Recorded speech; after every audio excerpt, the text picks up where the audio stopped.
السلام علیکم ورحمۃ تعالی وبرکاتہ۔ امید کرتا ہوں کہ تمام تر احباب خیر و عافیت سے ہوں گے۔ آج کا سوال یہ ہے کہ انسان کے مرنے کے بعد کرامن کاتبین کہاں جاتے ہیں؟ جب انسان مر جاتا ہے تو کرامن کاتبین بارگاہ رب العزت میں عرض کرتے ہیں، اے رب کائنات، اب ہمارا کام ختم ہو گیا، تیرا بندہ دار اعمال سے نکل گیا، اجازت دے کہ ہم آسمان پر آئیں اور تیری عبادت کریں۔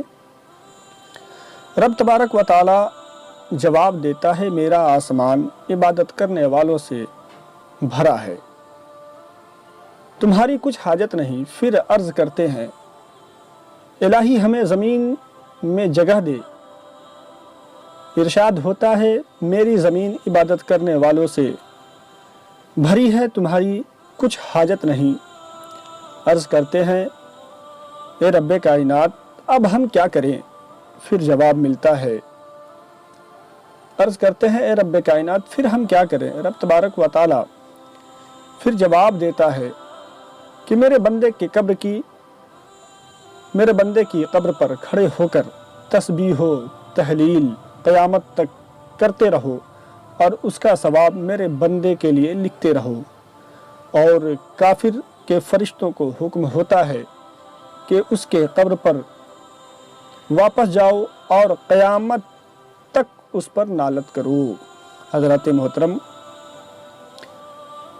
جب کرامن کاتبین ہمارے قبر پر کھڑے ہو کر قیامت تک رب تبارک و تعالیٰ کے حکم سے ذکر و اذکار تسبیح و تہلیل کر کے ہمارے نامہ اعمال میں لکھتے رہتے ہیں، کیا ہم نے کبھی اس بات پہ غور و فکر کیا کہ رب ہم پہ کتنا مہربان ہے کہ ہمارے عمل کا معاملہ جب منقطع ہو جاتا ہے، یعنی کہ جب ہم دنیا کو چھوڑ کر قبر کی منزل کو طے کر رہے ہوتے ہیں، تو رب تبارک و تعالیٰ کرامن کاتبین سے مخاطب ہو کر کہتا ہے کہ میرے بندے کے قبر پہ جا کر کھڑے ہو جاؤ اور قیامت تک تسبیح و تہلیل کرو اور اس کا ثواب ان کے نامہ اعمال میں لکھتے رہو۔ تو حضرات محترم، ہم اپنے زندگی میں کرتے کیا ہیں؟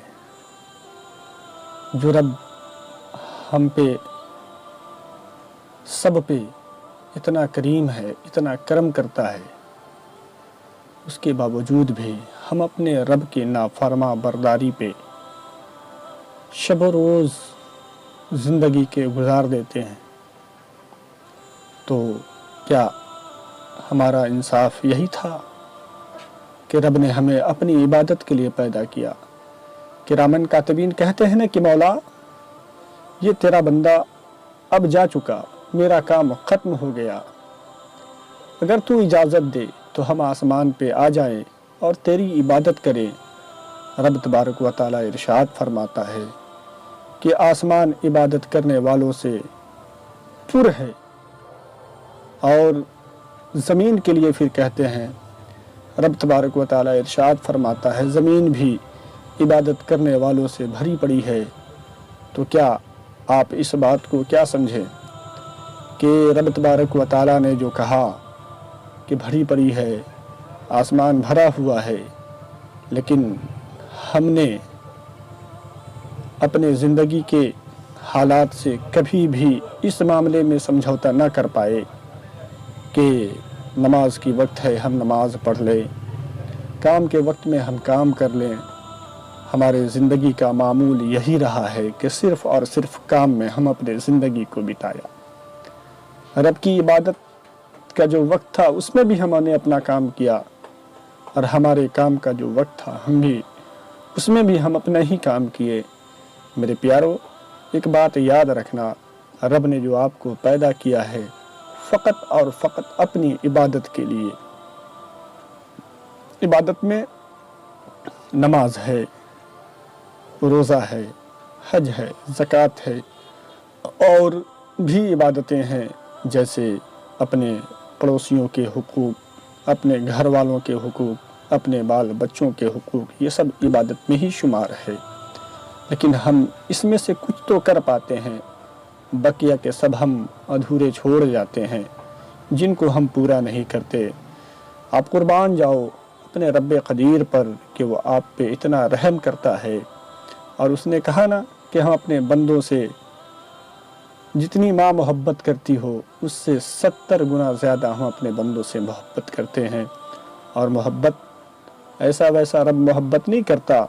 جب رب کی بارگاہ میں کوئی اپنے آپ کو صرف کر دیتا ہے نا، تو پھر کبھی ایسا ہوتا ہے کہ جو ان کے وسیلے سے آپ مانگیں رب تبارک و تعالیٰ آپ کو عنایت کرتا ہے، اس لیے کہ اس نے جو کہا تھا اس کے وہ برگزیدہ بندہ اپنی پوری زندگی کو رب کے اقوال پہ، اللہ کے رسول صلی اللہ تعالیٰ علیہ وسلم کے فرمان پہ گزار دیا۔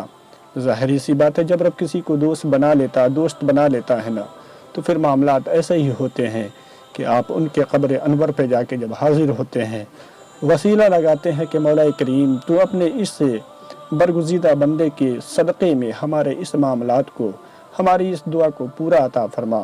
رب تبارک و تعالیٰ اپنے اس پیارے محبوب بندے کے صدقے میں آپ کی دعاؤں کو قبول کر لیتا ہے۔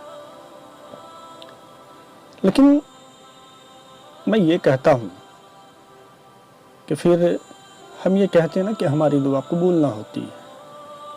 کیوں بھائی آپ کی دعا قبول ہو جائے؟ آپ کرتے کیا؟ ایک حرام کا لقمہ 40 سال تک کی دعاؤں کو رد کر دیتی ہے۔ نہ جانے دن بھر میں ہم کتنے حرام کام کرتے ہیں، کتنے حرام کمائی لاتے ہیں ہم، اور اس سے حرام کمائے ہوئے سے ہم اپنے سارے معاملات میں عیش و عشرت کرتے ہیں، بآسانی ہم اپنی زندگی کو گزارتے ہیں۔ ایک بات یاد رکھیں آپ کہ جب آپ یہاں آسانی سے زندگی گزاریں گے نا،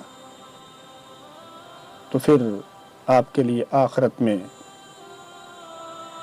جو ہے رب تبارک و تعالیٰ کے اختیار پہ ہے کہ معاملات آپ کے ساتھ کیا ہوگا۔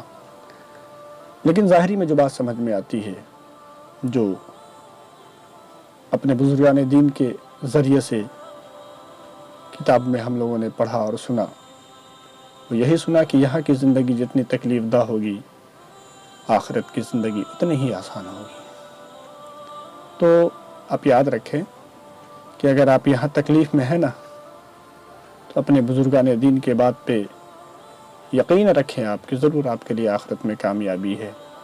میں یہ نہیں کہتا کہ جو یہاں کامیاب ہو وہاں کامیاب نہیں ہوگا، رب کے اختیار پہ ہے کون کامیاب ہوگا کون ناکام ہوگا، لیکن پھر بھی ہم لوگوں کو کوشش کرنا چاہیے۔ اور آج ہم نے کیسا گزارا ہے، ہمیں اس فکر میں کہ ہمارا کل اس سے بھی بہتر گزرے، دنیاوی معاملہ ہو یا دینی معاملات ہوں، اور بہتر یہی ہے کہ دنیاوی معاملات پہ زیادہ نہ دھیان دے کر شریعت کے معاملات پہ اب زیادہ دھیان دے، دین کے معاملات پہ اب زیادہ دھیان دے۔ دونوں ضروری ہے آپ کے لیے، لیکن پہلے جو ضروری ہے وہ شریعت اور دین ہے۔ آپ شریعت اور دین کے مطابق اپنے زندگی کو